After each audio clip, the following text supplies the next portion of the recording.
Since SIP is considered a long-term investment option, can people above the age group of 50 years invest in it?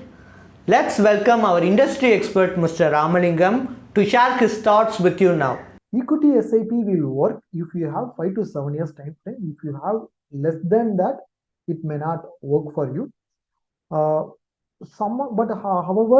a person who's at the age group of 50 plus, even for him, investing 30% of your corpus, even after retirement, keeping 30% of your corpus in equity is needed to meet inflation. Otherwise, 6 to 7% return from your FD will not help you. That is why, like, you can keep your SIP.